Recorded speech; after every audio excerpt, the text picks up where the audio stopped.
Welcome to PLC.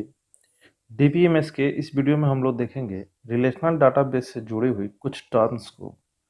Relational database पे ही हम लोग काम करते हैं रियल लाइफ में, और रिलेशनल डाटाबेस को ही आधार बना के आगे का जो भी डीबीएमएस है हम लोग उसको कवर करेंगे। ठीक है, तो चलिए शुरू करते हैं। तो रिलेशनल डाटाबेस जब आप पढ़िएगा तो आपको टेबल हर जगह देखने को मिलेगा। तो टेबल से जुड़ा हुआ कुछ टर्म्स है, उसको समझ लेते हैं। सबसे पहला टर्म्स है रिलेशन। तो रिलेशन हम किसे बोलते हैं? जब भी रिलेशन बात आए तो समझ लीजिए टेबल ही है।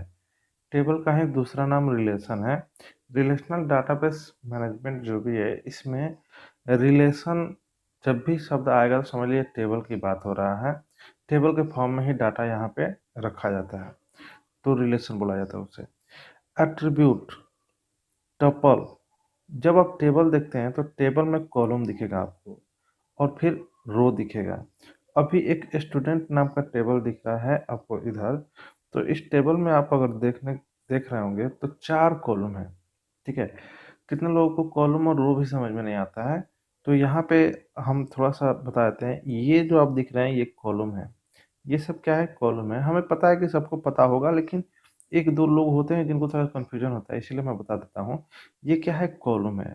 हमेशा खड़ा जो रहता है एकदम वर्टिकल रहता है, उसे हम लोग कॉलम बोलते हैं। तो अभी हमने इसमें कोई रो नहीं बनाया है, तो कॉलम आप समझ गए। अब हम कॉलम को थोड़ा सा हटा देते हैं, जो भी कॉलम हमने लगाया है। ठीक है, चलिए। अब देखिए, ये जो है ये टेबल का नाम है। स्टूडेंट, कुछ भी नाम आप दे सकते हैं। टेबल में जिस तरह का डाटा आप रखते हैं उसी तरह का उसका नाम भी रख देते हैं। और जो आप कॉलम देख रहे हैं, कॉलम में रोल, नेम, क्लास, मार्क्स, इस तरह का कॉलम है। अब जितने स्टूडेंट होंगे सबका एक एक रो होगा। तो ये पहला रो, ये दूसरा, तीसरा। वो आपके डाटा पे डिपेंड करता है। ज़्यादा डाटा होगा तो ज़्यादा रो हो जाएगा। ठीक है, अगर देखा जाए रोल नंबर इसको कर दे 1 2 3 4 5 6, तो 6 स्टूडेंट का इसमें रिकॉर्ड मेंटेन हो जाएगा। तो अगर हम आपसे पूछे कि इसमें कितना रो है, तो आप बोल सकते हैं कि इसमें 7 रो है, क्योंकि 6 तो रिकॉर्ड है। ठीक है, और एक जो पहला रो है उसमें हेडिंग है। उसमें क्या है? हेडिंग है। तो ये अभी जो टेबल आपको दिख रहा है इसमें 7 रो है।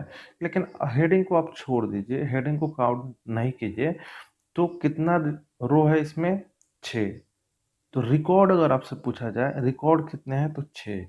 रो को ही रिकॉर्ड बोलते हैं, या रो को ही टपल बोलते हैं। रो को ही क्या बोलते हैं? टपल। और कॉलम को क्या बोलते हैं? एट्रीब्यूट। तो एट्रीब्यूट समझ में आ गया और टपल समझ में आ गया। अगर कोई पूछे कितने एट्रीब्यूट्स हैं इसमें, तो 4।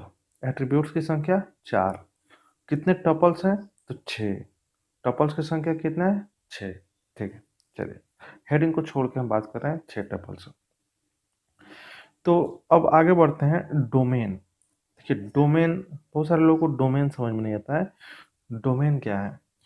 तो ये जो भी लिखा हुआ है इसको हम पढ़ेंगे आगे। थोड़ा सा आ जाते हैं डायरेक्ट इसमें। सपोज कि आप इसमें मार्क्स रख रहे हैं, जो भी मार्क्स है। जैसे कि कोई 12th के ही मार्क्स रख रहे हैं। 12th छोड़िए, कोई कंपटीशन का एग्ज़ाम हो रहा है, जैसे कि आपका बीपीएससी टीआरई का जो एग्ज़ाम होता है, वो एग्ज़ाम कितना होता है? 120 नंबर का एग्ज़ाम होता है। ठीक है, तो आपको पता है कि 0 मार्क्स किसी का हो सकता है, किसी का 50 हो सकता है, किसी का 120 में 120 भी हो सकता है, किसी का 122 नहीं हो सकता है। क्योंकि 120 नंबर का तो एग्जाम ही है, तो 122 उसको कैसे आ जाएगा? किसी का हो सकता है 100 मार्क्स आए, और किसी का हो सकता है 122। 122 तो लिख दिए, चलिए छोड़िए, थोड़ा सा इसको कम कर देते हैं। चलिए इसको 150 कर देते हैं। ठीक है, 150 मार्क्स आए। तो ये जो भी मार्क्स आपको दिख रहा है, तो ये मार्क्स आपको थोड़ा सा खटक रहा होगा कि 122 कैसे हो गया। तो हाँ, ये 122 नहीं हो सकता है। तो आप बोल सकते हैं ये 122 डोमेन से बाहर है। तो जो ये वैल्यू है ना, यही डोमेन होता है। जो वैल्यू है, जो भी पॉसिबल वैल्यू होता है किसी कॉलम का, वो डोमेन कहलाता है। पॉसिबल वैल्यू 0 से लेकर 222 तक ही है।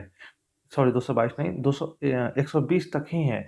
120 से ऊपर आप जाइएगा तो वो पॉसिबल वैल्यू नहीं है।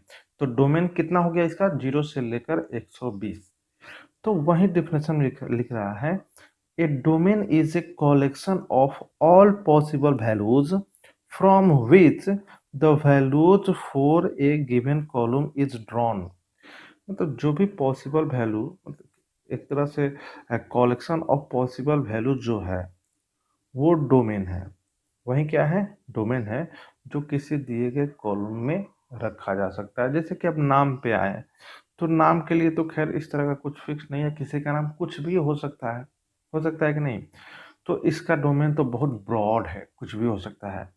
अगर क्लास की बात करें हम, तो अगर मान लीजिए कि दो ही फिक्स कर दिया जाए, जैसे कि इस तरह से फिक्स कर दिया जाए बीटेक, ठीक है, बीटेक और एमसीए, दो ही अगर फिक्स कर दिया जाए तो यही दो पॉसिबल डोमेन होंगे, इसके अलावा कोई तीसरा इसमें हो ही नहीं सकता है।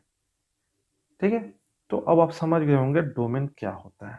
चलिए अब हम आगे बढ़ते हैं, कुछ और बातें हैं।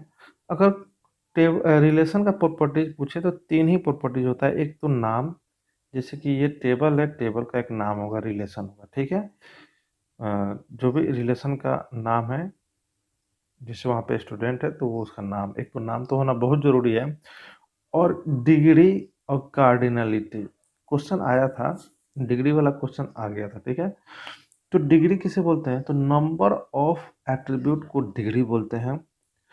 उसी तरह से नंबर ऑफ टपल को क्या बोलते हैं, कार्डिनलिटी बोलते हैं। तो अगर हम आपसे पूछें कि ये जो स्टूडेंट टेबल है इसका डिग्री क्या है, तो आप बोलिएगा डिग्री 4 है, और इसका कार्डिनलिटी क्या है तो आप बोलिएगा 6 है। तो नंबर ऑफ टपल 6 है तो इसका कार्डिनलिटी 6 हो गया। नंबर ऑफ कॉलम एट्रीब्यूट 4 है तो इसका डिग्री क्या हो गया, 4 हो गया। तो डिग्री और कार्डिनलिटी थोड़ा सा ध्यान में रखिएगा, ठीक है। अब आते हैं कुछ एग्जाम्पल, थोड़ा सा एग्जाम्पल को भी ध्यान में रखिएगा, एग्जाम्पल भी आ सकता है। RDBMS का ये सब एग्जाम्पल है, MySQL, Oracle, Ingres, Postgre, DB2, MS SQL, Microsoft का है ये, साइबेस, और भी दो तीन होगा, ठीक है। तो कम से कम ये जो फेमस है इनका आप थोड़ा सा नाम याद रखिएगा। काफ़ी छोटा सा वीडियो था। चलिए मिलते हैं किसी नेक्स्ट वीडियो में, फिर DBMS के कुछ और टॉपिक लेकर। देखने के लिए धन्यवाद।